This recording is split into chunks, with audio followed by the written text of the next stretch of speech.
कल की पीठ के पीठाधीश्वर आचार्य प्रमोद कृष्णम हमारे साथ जुड़ रहे हैं। मैं उनके पास जा रही हूँ। आचार्य जी प्रणाम आपको। आप महाभारत में जुड़े हैं, आपके यहाँ एक आयोजन भी चल रहा है, उसके लिए भी बहुत बहुत आपको बधाई। मैं आपसे ये पूछना चाह रही हूँ कि जो एक विवाद खड़ा हो गया कुंभ में, इसमें कहा जा रहा है कि देखिए कुंभ में धर्मांतरण होगा, लोगों को हिंदू बनाया जाएगा, ये एक सोच है। आपको लग रहा है, आपको क्या लगता है इस तरह के विवाद कुंभ से क्यों जोड़े जा रहे हैं? देखिए, पहली बात तो ये सुचारिता कि मैं धर्मांतरण के बिल्कुल घोर विरोध में हूँ। जो जिस धर्म में पैदा होता है, जिस परिवार में पैदा होता है, जिस कुल में पैदा होता है, वो परमात्मा की इच्छा से होता है।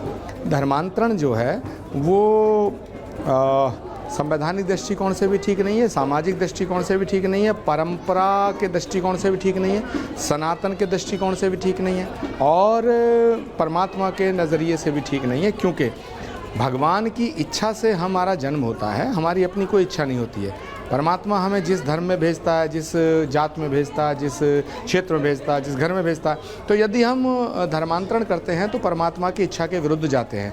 लेकिन जहाँ तक कुंभ का विषय ये नहीं है हम किसी को धर्म उसका छुड़वा करके वापस थोड़ी ला रहे हैं। ये तो वो लोग हैं जो अपना घर छोड़ गए थे। इसमें और उसमें दोनों में ज़मीन आसमान का अंतर है।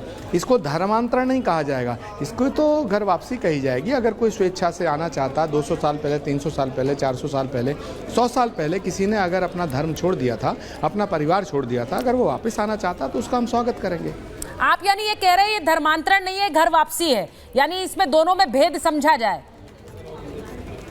हाँ आचार्य, ये धर्मांतरण वो होता है। देखिए, जो लोग धर्म, देखिए एक सेकंड, जो लोग धर्म छोड़ करके गए 100 साल पहले, 200 साल पहले, वो स्वेच्छा से यदि आना चाहते हैं तो उनका हम स्वागत करेंगे।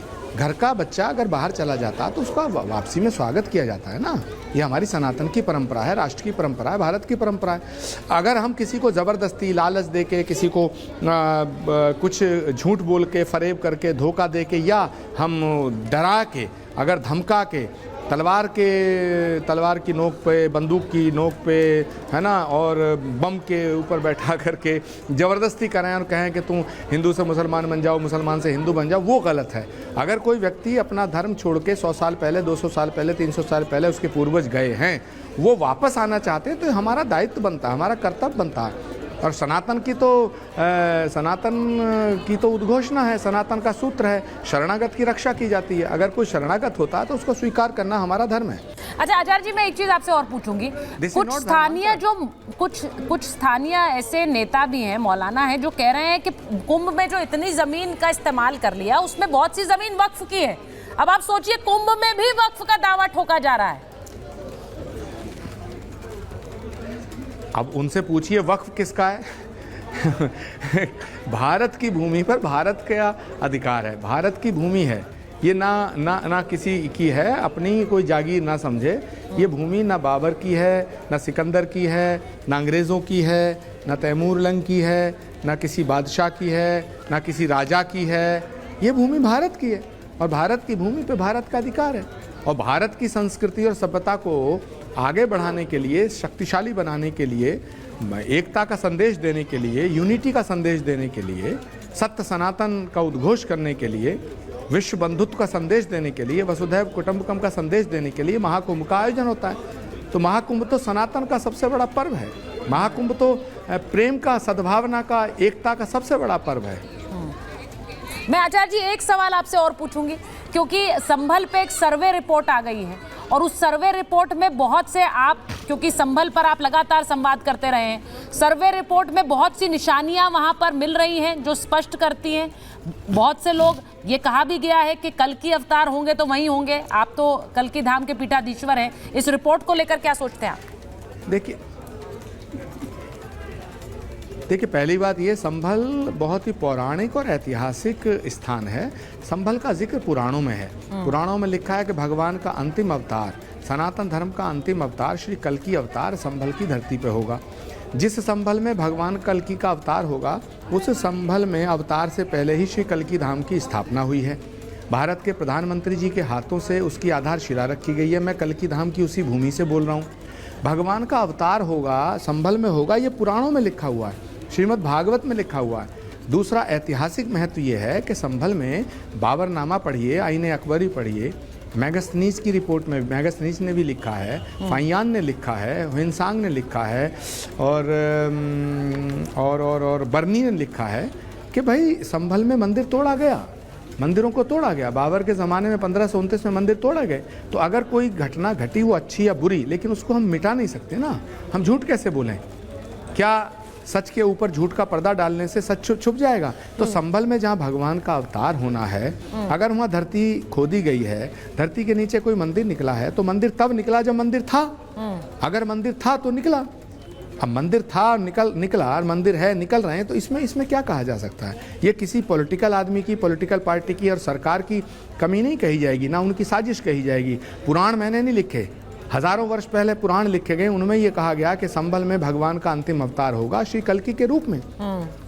संभल ग्राम मुखस्य ब्राह्मणस्य महात्मना भवने विष्णु यशस्य कल्की प्रादुर्भविष्यति। विष्णु यश नाम के ब्राह्मण के घर अवतार होगा, कल्की के रूप में अवतार होगा। तो ये तो पुराणों में लिखा, गुरु गोविंद सिंह जी ने लिखा है, भले भाग भाई यही संभल के हर जू हर मंदर आवेंगे, कल्की अवतार कहावेंगे। तो ये मैंने थोड़ी लिख दिया।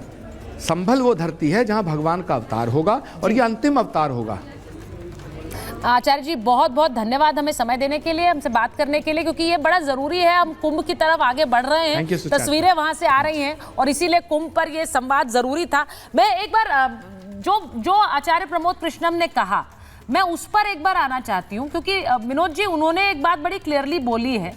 उन्होंने कहा, उन्होंने वही बात बोली है जो चक्रपाणी जी भी कह रहे थे, जो बात आपने भी कही कि भाई घर वापसी का कॉन्सेप्ट जो है वो हम इसीलिए कहते हैं क्योंकि धर्मांतरण नहीं है, ये घर वापसी है।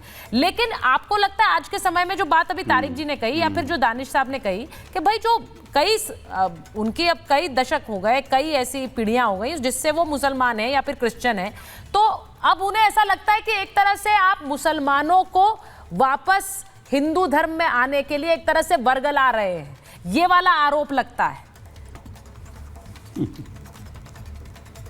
देखिए, वो जिसको कहते हैं ना सुचरिता जी, जिसकी रही भावना जैसी प्रभु मूरत देखी तिन तैसी। ये चूंकि ऐसा काम करते हैं तो इसलिए ऐसा लगता है कि हिंदू भी ऐसा करते होंगे। अरे भाई, हिंदू तो स्वभाव से चींटी को भी मारने से परहेज करता है भाई। ओम शांति शांति जपना जानता है। हम तो सर्वभूत सुखना सर्वसंतु निरामय की बात करते हैं। और फिर देखिए, उत्तर प्रदेश के अंदर तो 2019 में पूजनीय योगी बाबा ने इतना सख्त कानून बनाया हुआ है कि किसी की हिम्मत नहीं हो सकती। हाँ, करेगा तो भरेगा, ये बात भी है। बहुत सारे लोगों को जेल पहुंचा दिया और बहुत सारे लोगों को सजा भी दिलवा दी। आप देखिए कि 19 में कानून बना, 20 में इम्प्लीमेंटेशन हुआ और उसके बाद में भी 4 साल में सैकड़ों लोग जो है ना उनको सजा हो चुकी है और ये इनको पता अच्छी तरह से। मैं कहना चाहता हूँ, आपको अगर आपके अंदर हिम्मत है तो आप कंप्लेंट करिए ना पुलिस में जाकर के, कभी ये हो गया है। एक भी केस अगर पा जाए आप, एक भी केस ऐसा हिंदू समाज के द्वारा कोई धर्मांतरण का केस आपको नजर आए तो मैं ओपनली एक्सेप्ट करूंगा। नहीं हो सकता भाई, ये हमारी संस्कृति नहीं है। हम उस विकृत संस्कृति के फॉलोअर नहीं है भाई, कि हम किसी की दूसरे के रिलीजन को चेंज करें। क्यों करें भाई? हमारे पास अपनी कोई कम है क्या? लेकिन हाँ, अगर कोई आता है, देखिए घर आने वाले प्रत्येक मेहमान का हम स्वागत करते हैं और प्रत्येक अपने का जो अगर कहते हैं कुंभ में बिछड़ गए तो आखिरकार मिलेंगे तो सही यार, जब मिलेंगे तो कुंभ में ही तो उनको